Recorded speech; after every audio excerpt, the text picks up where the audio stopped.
Hello दोस्तों, देखिए आज हम लोग बिहार एसएससी का सेट 5 देखने वाले हैं। सेट 5 का हम लोग 50 क्वेश्चन पहले ही कर चुके हैं।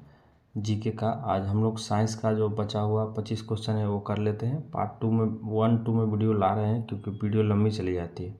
आप लोग कमेंट कीजिए कि एक में लाइएगा तो एक में ही आएगा। और आप लोग ये ज़रूरी सोचना कल से बिहार दरोगा का भी सेट इस पर रेगुलर आएगा, तो आप लोग ज़्यादा से ज़्यादा जुड़िए और PDF के लिए टेलीग्राम ज्वाइन कर लीजिए। चलिए आप लोग वीडियो पूरा देखा कीजिए। आप लोग स्किप कर करके देखते हैं तो ध्यान रहे आप लोग पूरा देखने का कोशिश कीजिए, इससे आपको बहुत हेल्प मिलेगा। चलिए हम लोग फिलहाल मॉडल नंबर 5 देखिए, किरण प्रकाशन का है, आप लोग देख सकते हैं 30 सेट है इसमें। चलिए आगे हम लोग देखते हैं ज़्यादा टाइम ना लेते हुए सेट नंबर 5 का।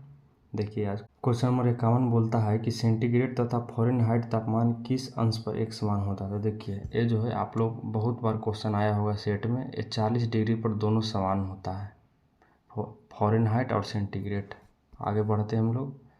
देखिए आगे क्या कहता है समझिए। कहता है माइक्रोफोन एक उपकरण है जो रूपांतरित करता है। देखिए माइक्रोफोन जो जिससे हम लोग वीडियो भी रिकॉर्ड करते हैं माइक्रोफोन से, वो जो है ध्वनि सिग्नल को धारा सिग्नल में बदल देता है। क्या करता है? ध्वनि को धारा में। तो आप लोग इसका ध्यान रखें। और हम लोग लगता है 52 छोड़ दिए, क्वेश्चन नंबर 52 देख लेते हैं। कहता है वह गुण कौन सा है जो प्रकाश तरंग में दिखता है पर ध्वनि तरंग में नहीं दिखता। तो देखिए वो जो है ध्रुवन। क्या है? ध्रुवन जो है प्रकाश तरंग में दिखता है लेकिन ध्वनि तरंग में ध्रुवन नहीं दिखता है। तो आप लोग इसका ध्यान रखिएगा ध्रुवन। क्वेश्चन नंबर 54 में क्या कहता है? किसी सिग्नल के तरंग रूप का अध्ययन किसके द्वारा किया जा सकता है। तो देखिए किसी सिग्नल के तरंग रूप का अध्ययन जो है स्वरमापी या सोनोमीटर, ये दोनों में से किसी के द्वारा भी किया जा सकता है। देख लीजिए ये दोनों में से किसी के द्वारा भी किया जाता है। ऑप्शन 4 है। आगे देखते हैं हम लोग क्वेश्चन नंबर 55 कहता है मनुष्य के ध्वनि कंपन की अनुभूति किस आवृत्ति की सीमा में होती है। देखिए मनुष्य जो है 20 हर्ट्ज से 20,000 तक हर्ट्ज सुन सकता है, बस इतना ही के बीच। इसके न तो कम और न तो ज़्यादा मनुष्य नहीं सुन सकता है। आगे देखिए हम लोग क्वेश्चन नंबर 56 माफ़ कीजिएगा। विद्युत चुम्बकीय विकिरण के लिए उनके बढ़ते हुए तरंगदैर्घ्य के क्रम में सही विन्यास बताइए। तो देख लीजिए इसका सही विद्युत चुम्बकीय तरंग के बढ़ते हुए क्रम में बताना है। तो क्वेश्चन नंबर 56 का देख लीजिए 4 होगा। देख लीजिए 56 का 4, एक्स किरणें, अवरक्त किरणें, दृश्य और सूक्ष्म, सब आप लोग ध्यान में रखिए इसको। 56 का ये। आगे देखते हैं हम लोग 57 का था पदार्थ की तरंग किस प्रकार की होती है। पदार्थ की तरंग जो है देखिए द्विब्रोगली तरंग होती है। देखिए यहाँ पे तरंग पूछ रहा है, आप लोग मतलब कि समझ लीजिए पदार्थ की तरंग पूछ रहा है, ध्वनि का नहीं पदार्थ का। आप लोग ध्यान रखिएगा पदार्थ की तरंग जो है द्विब्रोगली तरंग होता है, आप लोग इसका ध्यान रखिए। डी ब्रोगली के अनुसार तरंगदैर्घ्य जो है तरंगदैर्घ्य जो एक कण है, तरंगदैर्घ्य का कण इन्वर्सली प्रोपोर्शन यानी व्युत्क्रमानुपाती होता है गति का। इसका गति का। तो आप लोग ध्यान रखिएगा ये सब बात। 58 देखते हैं हम लोग। लिखित में कौन सा शैवाल के 3 प्रमुख वर्गों में से नहीं है। देखिए जिम्नोस्पर्म नहीं है, शैवाल में ये नहीं आता है जिम्नोस्पर्म। तो और ये तीनों क्या है? Chlorophyceae, rhodophyceae, phaeophyceae. इसको समझिए। देखिए क्लोरोफाइसी जो है क्लोरोफाइसी ये हरे शैवाल को कहते हैं क्लोरोफाइसी। देखिए रोडोफाइसी जो है लाल शैवाल को कहते हैं, और फियोफाइसी भूरे शैवाल को, किसको? भूरे शैवाल को कहते हैं। तो आप लोग इसको ध्यान रखिएगा। 59 देखते हैं निम्नलिखित में से कौन जलने में सहायक है। देखिए जलेगा कौन? ऑक्सीजन जलने में सहायक है। कार्बन डाइऑक्साइड को बुझाने में काम में लिया जाता है, ऑक्सीजन जलने में सहायक है। तो इसके बारे में थोड़ा सा समझिए डिटेल में, आखिर ये कहाँ कहाँ से आया, किसे किसे खोज हुआ। देखिए 59 में एक स्वीडिश जो थे रसायन शास्त्री थे, स्वीडिश मतलब जो केमिस्ट्री के अध्ययन करते थे, इनका नाम क्या था समझिए। इनका जो नाम है कार्ल शीले था। क्या था? कार्ल शीले था। और इन्होंने सर्वप्रथम यह बताया था, जो खोज है 1700 सबसे पहले समझिए इनका खोज 1772 में किया गया इनके द्वारा। समझ गए ना? ये बताए थे या इनका निर्माण यही किए थे। सबसे पहले निर्माण कौन किए थे? कार्लेजी 1772 में कार्लेजी इनका निर्माण किए थे। आगे देखते हैं उसके बाद फिर कौन आए? उसके बाद आए ब्रिटिश वैज्ञानिक, एक और आए ब्रिटिश रसायन शास्त्री जोसेफ पिस्टले। आप लोग नाम सुने होंगे जोसेफ पिस्टले। आप लोग आवाज़ सुनिए, पिस्टले। राइटिंग उतना बढ़िया नहीं बन पा रहा है अभी। जोसेफ पिस्टले ये आए और इन्होंने क्या किया, इन्होंने सूर्य की किरण की सहायता से म्यूरिक ऑक्साइड से ऑक्सीजन गैस बनाया। किससे? म्यूरिक ऑक्साइड से ऑक्सीजन गैस बनाया। यह एक तत्व है, इसके रूप में अध्ययन लॉवेजियर नामक वैज्ञानिक ने किया था कि ये एक तत्व है, यह बताया था लॉवेजियर ने। तो आप लोग इसका ध्यान रखिएगा। आगे देखते हैं 60 गैस। मार्स गैस कहते हैं, किसको कहते हैं? मार्स गैस मीथेन गैस को कहते हैं। माफ कीजिएगा, ये नहीं, ये होगा मीथेन गैस। मीथेन गैस को मार्स गैस को भी कहते हैं।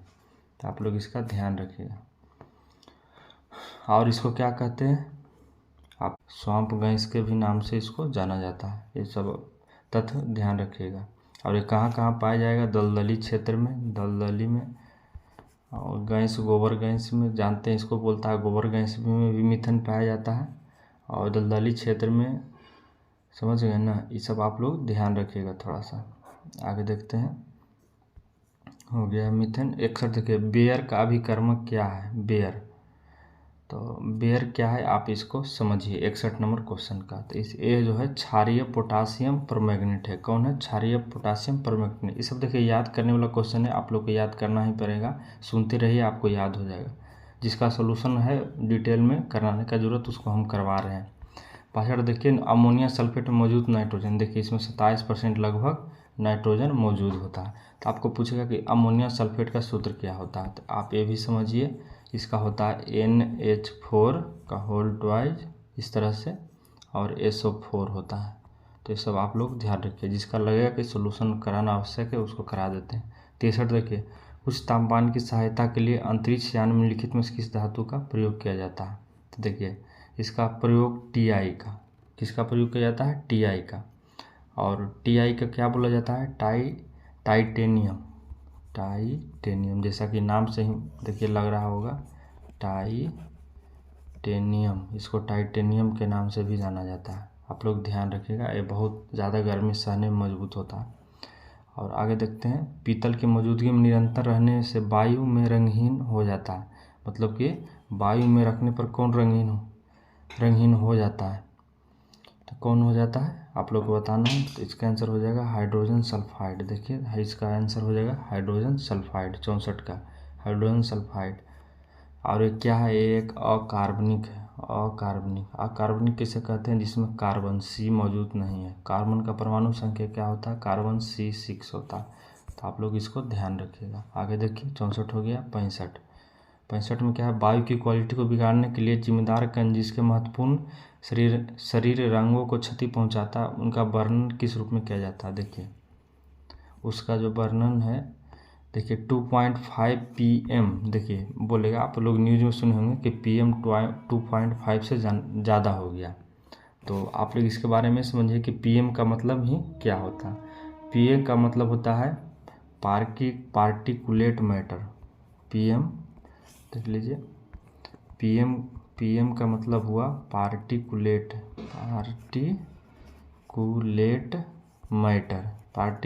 मैटर। देख लीजिए PM का मतलब, सुनते रहिए आप लोग। इसका मतलब ये होता है यदि 2.5 से ज़्यादा हो गया तो आपको बहुत नुकसान करेगा।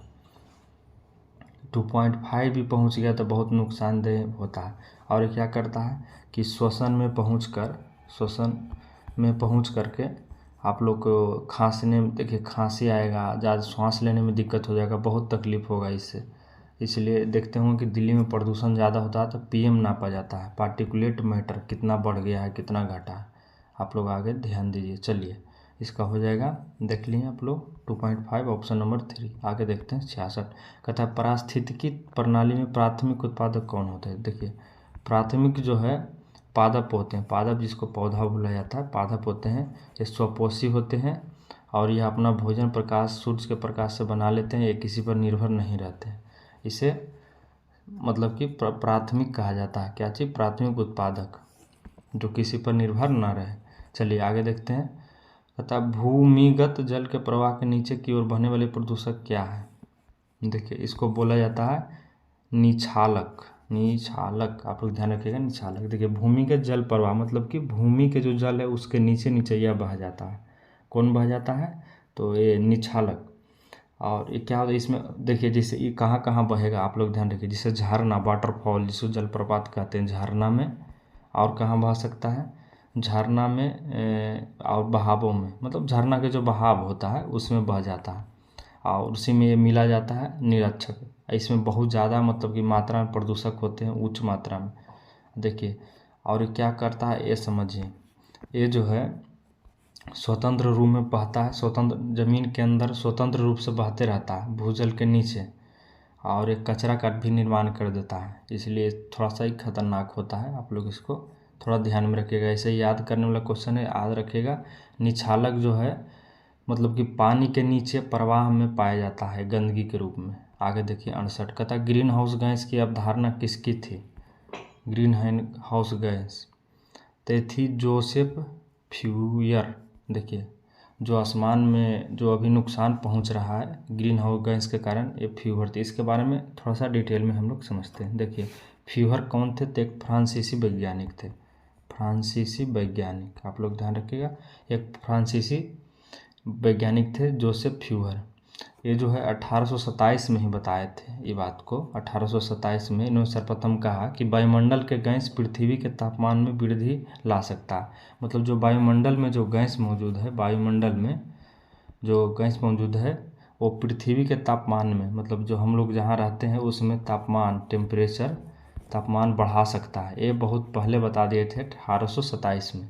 आप लोग इसको ध्यान रखिएगा। और इनको अच्छा तरह से कौन बताया ये भी समझ लीजिए। और इसके बाद आगे आए एक और वैज्ञानिक, देखिए 1896 में ये कौन थे? स्वांत अर्हेनियस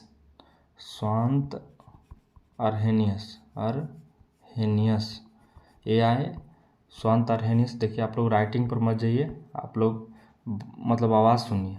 देखिए थे स्वांत अर्हेनियस, आप लोग ध्यान रखिए। स्वांत अर्हेनियस ये आए और इन्होंने क्या बताया आप समझिए। इन्होंने इसका सिद्धांत दिया 69 कहता प्रदूषित वातावरण से छोड़े गए विषाक्त पदार्थ को प्रायः किस प्रक्रिया के दौरान फिल्टर किया जाता है? देखिए इसको जो है क्वेश्चन नंबर देखिए 69 छींकने के दौरान, किसके दौरान? छींकने के दौरान इसको फिल्टर किया जाता है। 69 नंबर क्वेश्चन देखिए। पीएम आपको बताए थे, पीएम पार्टिकुलेट मैटर, PM20 प्रदूषित वातावरण में छोड़े गए पदार्थ होता है जिसका देखिए इसका जो व्यास होता है, व्यास 10 माइक्रोन होता है। कितना होता है? 10 माइक्रोन। इसका व्यास 10 माइक्रोन होता है, ध्यान रखिएगा आप लोग। इसका जो व्यास होता है 10 माइक्रोन, इसका व्यास 10 माइक्रोन होता है, आप लोग ध्यान रखिएगा। देखिए इससे यदि कम होगा तो हमारे जो नाक के थ्रू जो है ये पहुंच जाएगा फेफड़ा तक। और 10 माइक्रोन से बड़ा होता है तो इसको नाक जो है छींकने के समय बाहर कर देता है, छींकने के समय बाहर कर देगा 10 माइक्रोन से। लेकिन कब? जब ये 10 माइक्रोन से प्लस होगा, ज़्यादा होगा तब। इससे कम रहेगा 10 माइक्रोन से तो ये हमारे शरीर में पहुंच जाएगा और फेफड़ा को नुकसान करेगा, फेफड़ा को। आगे देखते हैं हम लोग, आगे क्या है इसका तो हो जाएगा। ऑप्शन बी देख लीजिए, छींकना। आगे क्या है? तालाबों और कुओं में लिखित में से क्या डालने से मच्छर नियंत्रण में सहायक होता है? देखिए इसमें जो है गैमोसिया फिश डालिएगा तो मच्छर को ये मार देता है। किसको मार देता है? मच्छर को। और इसको मच्छरमार एक और नाम से जाना जाता है, मच्छरमार मछली के नाम से भी जाना जाता है। मच्छर मारने वाला मछली को मच्छरमार मछली कहते हैं। आगे देखते हैं हम लोग 71 इस ब्रह्मांड में मौजूद प्रत्येक वस्तु जो पदार्थ से निर्मित है उसे वैज्ञानिक ने क्या नाम दिया है? जो वस्तु पदार्थ से निर्मित है उसको क्या नाम दिया है ये पूछ रहा है। तो देखिए इसको द्रव्य, आप लोग देखिए इसको ध्यान रखिएगा। द्रव दूसरा चीज़ हो गया, लिक्विड होता है, और एक होता है द्रव्य। हिंदी में थोड़ा सा ध्यान रखिएगा, द्रव्य द्रव्य द्रव्य।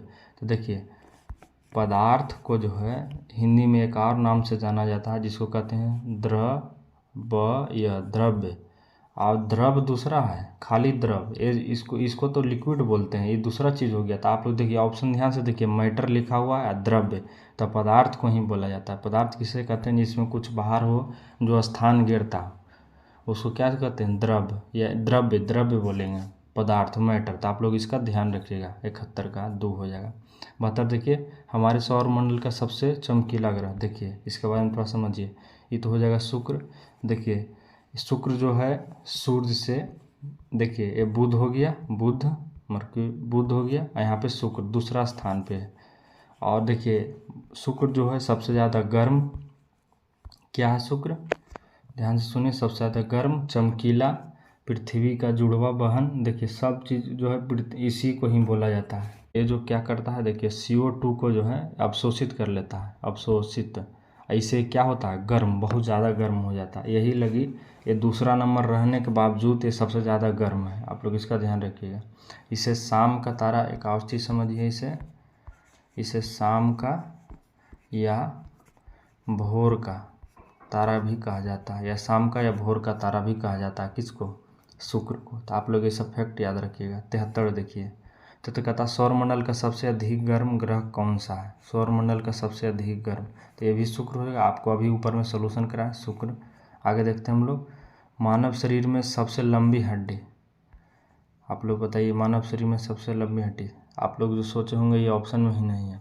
देखिए देखिए इसको हिंदी में बोलता है उर्वरस्थि, उर्वरस्थि। ऐसे देखिए इसको फीमर को, फीमर आप लोग समझ गए होंगे, फीमर जिसको जांघ के भी हड्डी बोला जाता है, जांघ हड्डी, जांघ हड्डी बोला जाता है। ये मानव शरीर के सबसे लंबी हड्डी में गिना जाता है।